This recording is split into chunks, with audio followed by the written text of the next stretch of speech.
The October light is dying in the living room, and the wall clock, the one I got back in '72, sounds less like time passing and more like a hammer striking the silence. I see you tucking away the fine china for a visit that never sets a date. I see you saving your most beautiful "I love you" for some cinematic moment that doesn't exist. What's left when the phone stops ringing and the city lights go dark? I have closets full of perfectly pressed shirts that have never felt the wind. I have a box of stickers from 1985 that lost their glue before they ever touched paper. Life isn't a pristine white notebook you protect from mistakes. Life is the crumpled page, the crooked line from a pen that faltered, the splash of wine on a brand new carpet. It's wear. It's erosion. Sit with me on this porch for 5 minutes. Stop treating your days like rehearsals for an opening night that already came and went. If tomorrow never arrived, would you be proud to be a museum of untouched things or a soul worn thin from living? The sound isn't from an ordinary clock. That tick-tock that's been with me since '72 now lands like a hammer driving a nail. Every second is a blow. I'm here, sunk into this armchair that still smells like new leather, because I rarely let anyone collapse into it with the weight of a real life. The October light is fading outside, and I realize I've spent my entire life curating a museum where I am the only visitor and the only exhibit. The life I chose was a straight line. No scratches, no wine stains on the carpet. I treated every day like a rehearsal for a premiere I believed would happen tomorrow. But tomorrow is a mirage that shifts as you move toward it. What I have now is silence and the weight of everything I never spent. I spared my heart from great disappointments, and the result is that it's intact, yes, but cold. An engine that never left idle. A notebook page left blank for fear of crooked handwriting. Tell me, what's the point of reaching the end with the notebook still empty? I spent my entire life believing a lie whispered to me since the cradle, that now is only a rough draft. I was trained to be a lifelong laborer of later. You know that feeling, that real life? The one with the soundtrack and the saturated colors will start right after the next promotion, or once the house is paid off, or when the kids graduate. Yes, I bought that lottery ticket every single day of my life. The result? I became an expert in waiting rooms. I treated every Monday as an obstacle to overcome, and every weekend as a brief gasp of air so I wouldn't suffocate. I policed my own joy, as if laughing too loudly today would deplete the happiness I'd need at 80. What a joke. Happiness isn't something you stockpile. If you don't spend it today, it won't be there tomorrow. I look at the shelves in my pantry and see bottles of wine that cost small fortunes. They're coated in a thin film of gray dust. I save them for special occasions. I waited for distinguished guests, golden anniversaries, resounding victories. But the guests grew old, the anniversaries passed in silence, and the victories, well, the victories I had were so sterile they didn't even stir a thirst for celebration. By now the wine has probably turned to vinegar inside the dark glass, and I've turned into this bitter man, afraid to pull the cork and confirm that time has killed the flavor. Society loves people like me. We're the model citizens, the ones who don't stain the couch, the ones who keep the plastic on the seats of a brand new car. But inside we're deserts. We convince ourselves that being careful is a virtue, when in truth it's just the elegant name we give to our fear of living. I was so careful with my path that I never actually moved. I protected my body from scars, and now when I look in the mirror, I see skin that has never told a story of adventure. Skin that is cold, rigid, ready to shatter at the first real impact. I see you running, checking your watch, planning next year's vacation, while today's coffee goes cold in the cup. You're sick with the same condition that consumed me. You treat the present like a dress rehearsal. But let me tell you a secret from someone who can already see the curtains closing. There is no opening night. The show began the moment you first opened your eyes, and you spent the entire first act sitting in the dressing room, touching up makeup for a scene that had already passed. Here is the testimony of someone who put on the armor of perfection and ended up suffocating inside it. No pretty metaphors, just the weight of cold fabric against the skin. When I look at my reflection in the cabinet glass, I don't see a man. I see a catalogue of missed opportunities. My life was ruled by the dictatorship of the immaculate collar. I own dozens of them, white, pale blue, striped with the discretion of someone terrified of being noticed. They hang there in formation, like soldiers in a firing squad, each one sealed in a plastic cover that gleams beneath the weak bulb above. I used to call them the shirts for great occasions. One was meant for my daughter's wedding, a wedding I imagined long before she was even born. Another for the cruise I would take when retirement finally wrapped me in its long-promised freedom. A third, noble linen, reserved for a gala dinner that fate, I was certain, owed me for so much effort and silence. I didn't wear clothes. I wore expectations. In everyday life, I settled for faded, worn-down versions of myself, saving my brightest self for a stage I never had the courage to step onto. The years didn't rush past me like a current. They eroded me like a slow leak dripping onto marble. I watched my grandchildren grow through the viewfinder of a camera, worried about framing, about focus, about capturing the perfect image for an album no one ever opens. I never sat on the living room rug to roll around with them because I was afraid my weight would crush the wool fibers. I became the curator of my own existence. And a curator, by definition, is someone who doesn't touch the artwork. Someone who merely guards it from the wear of time, never realizing that the very act of guarding it is already a form of death. My fall happened on an ordinary Tuesday. No trumpets, just the dry sound of plastic tearing. I opened the closet to grab something unremarkable, and my eyes landed on that linen shirt from 1998. I slipped it off the hanger. The moment I touched it, the fabric gave way slightly between my fingers. The fibers had died of thirst. Spared from sun, sweat, and embrace for too long, the linen had turned brittle, like a forgotten parchment. I put it on in front of the mirror.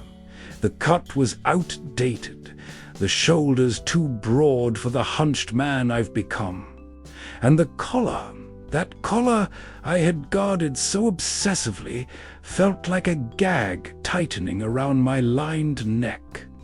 I cried, not for the ruined shirt, but for the devastating realization that it had earned a more dignified fate than I had. It had at least preserved its original shape. I, in trying to preserve myself, had lost my substance. I had closets full of new things, and a memory stripped of scars. Porcelain without a single chip, and a heart without the marks that prove I ever stepped into the arena. That afternoon I opened the window and let the October wind disrupt my immaculate curtains. I sat down on the wooden floor, staining my twilled trousers with the dust I had spent 70 years trying to avoid. Too late I learned this. The value of a life isn't what remains in the closet when the lights go out. It's what you spent while there was still light enough to see. Now I'm laying the cards on the table. This isn't advice. It's the acknowledgement of the crime I committed against my own time. Sit with me and look at what I call my inventory of fear. There are 3 cracks through which my life drained away while I swore I was building a fortress. When I look back, I see the wreckage of a life I tried to keep untouched. The first mistake, the one that burns most now that the house is quiet, was my rationing of affection. I treated love as if it were a finite resource, an emergency supply I needed to conserve. I saved my most visceral I love yous, the ones heavy with naked truth, for occasions that never arrived. I withheld the lingering embrace, the unexpected compliment, the message of gratitude I composed in my head but never sent. I operated under the cowardly logic that if I gave everything now, nothing would be left for later. But affection isn't a bank balance, it's a fire. If you don't feed it wood, it dies and leaves you in the cold. By saving my words, I didn't protect myself. I built a wall of ice between me and the only people who could have warned my departure. The second mistake was my sanctification of objects. I became a servant to my possessions. The rug no one could step on with shoes, the car that couldn't feel rain, the hardcover notebook whose pages remained blank because my handwriting wasn't worthy of such expensive paper. Every time I chose the integrity of an object over the freedom of my own movement, I was telling the universe that dead matter was more sacred than my living experience. How many times did I avoid inviting friends over because it would be too much work to clean afterward? I traded human warmth for the cold gleam of a polished floor. Now I understand.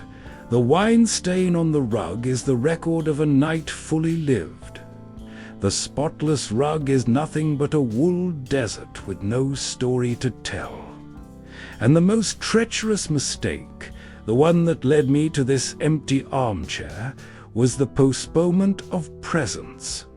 I live my entire life in the conditional tense. When I get promoted, I'll travel.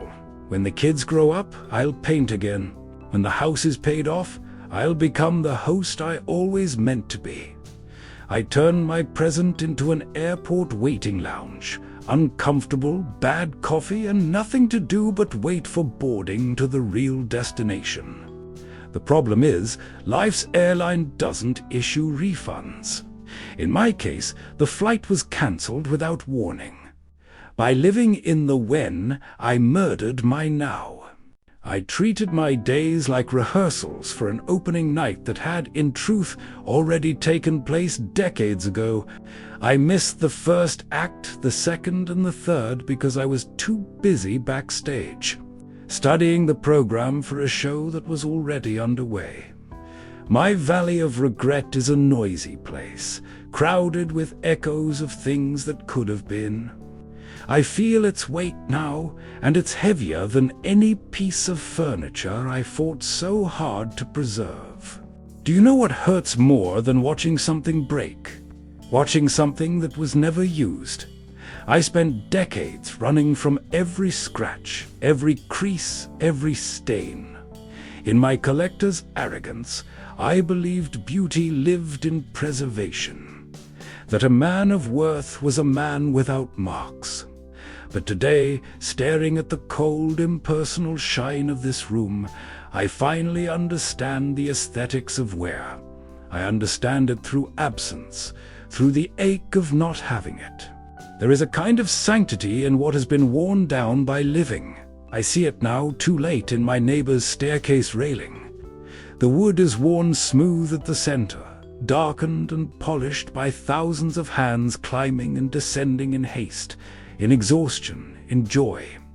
That ware is a chronicle of presence. My railing, by contrast, is immaculate. The varnish gleams as if it were brushed on yesterday, but it is a mute object. It does not know the texture of a family.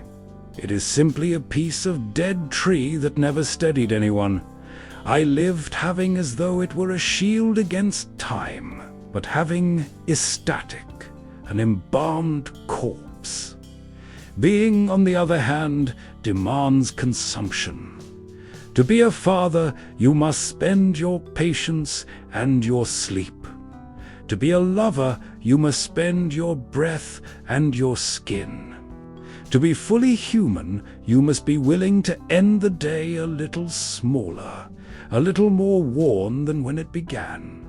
I kept myself intact. I stored myself like a diamond in a vault, hard, brilliant, and absolutely useless to anyone who feels cold. The soul is not a crystal vase meant to sit high on a shelf, safe from children's hands. The soul is fuel. It fulfills its purpose only when it burns, when it turns into light and warmth for someone else. I used to look at the books in my library and feel proud of their straight spines, not a single dog-eared page or note in the margins. What a fool! A book with a broken spine is a book that entered into dialogue, that changed someone, that was carried to bed or onto a train. My untouched book is nothing but paper and vanity. It died unread, even though every word remains. There is a deep dignity in a scar, to the patch on the trousers of someone who worked the land. In the cracked paint of a canvas that survived wars, I fled from the raw page of existence and ended up with a life that has the texture of plastic, sanitized, recyclable, and soulless.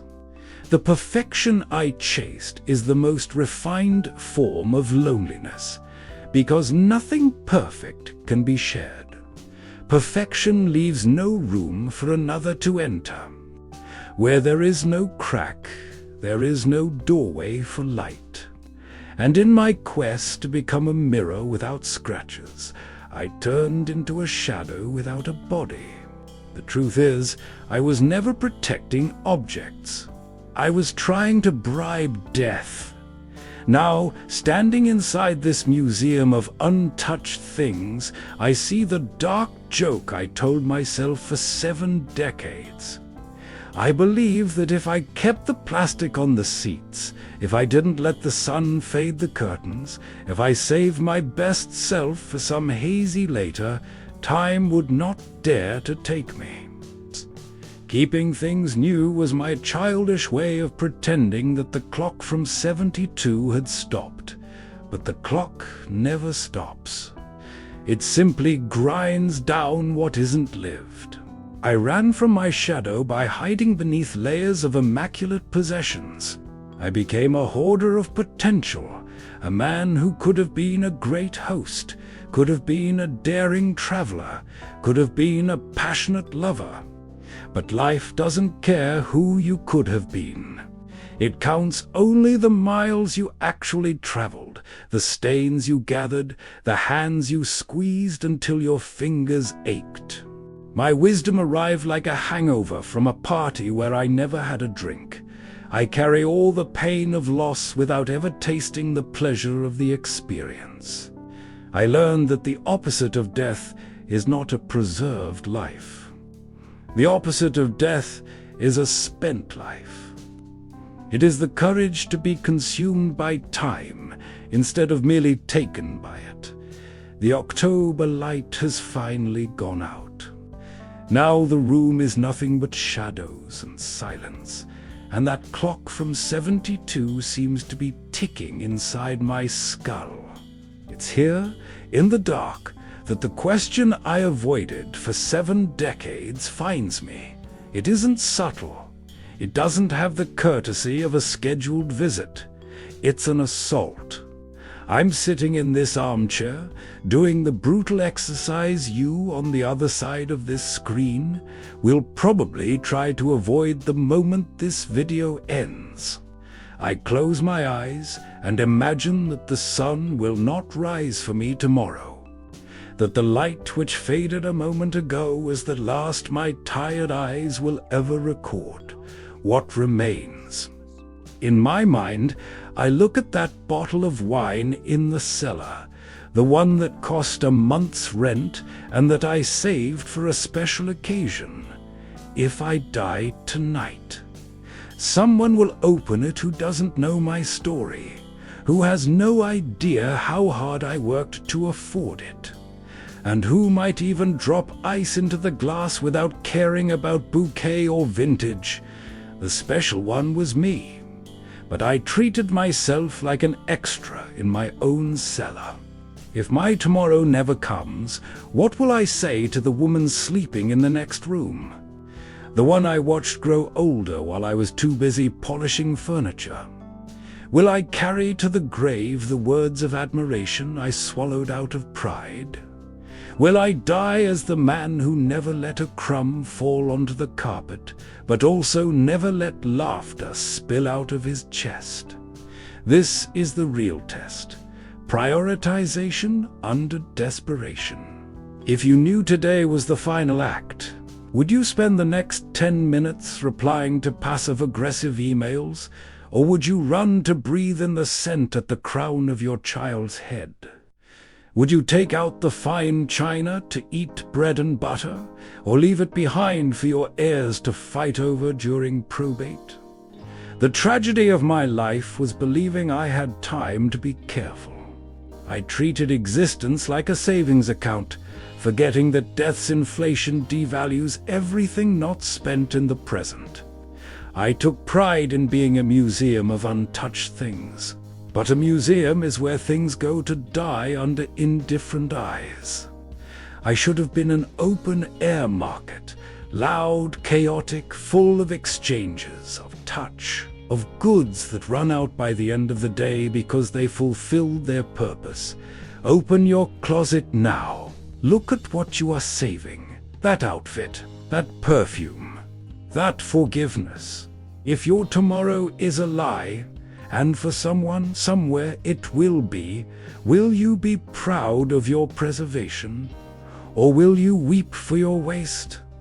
I am here in the dark, weeping for mine. This is my last word, the final echo before the silence in this room becomes absolute. I'm not here to hand you some gentle Sunday advice. I'm here to shake you awake, the way only someone staring into the abyss can. My time to act is over. Yours is still beating in your wrist, your throat, your fingertips. If you take one thing from this confession, let it be this: tear off the plastics, rip the plastic off the car seats, tear the tag off that shirt that cost a fortune and that you're saving for a wedding that may never happen. Use the fine china to eat a fried egg on a Tuesday night. Stain the rug. Spill the wine. Let life walk in with muddy feet and wreck your immaculate living room. Because a house that's too clean is a house no one lives in. It's just a stage set for a play that never opens. I spent 70 years curating shadows. I preserved the color of my curtains and let my soul fade in the dark. Don't commit my crime. Don't reach the end of your script with soft hands and an untouched heart. The heart was made to be broken, stitched back together, set racing, and eventually worn out. If you die with a brand new heart, you failed your only mission on Earth. Tomorrow is a lie told by insurance salesmen and by cowards like me. Later is the cemetery of every great love never lived and every journey that never left the page. Life doesn't happen in the planning. It happens in the unexpected, in the mistake, in the risk of breaking what's expensive. And what's expensive, my friend, isn't the object. What's expensive is the time you wasted protecting it instead of protecting your aliveness. Look at the person beside you.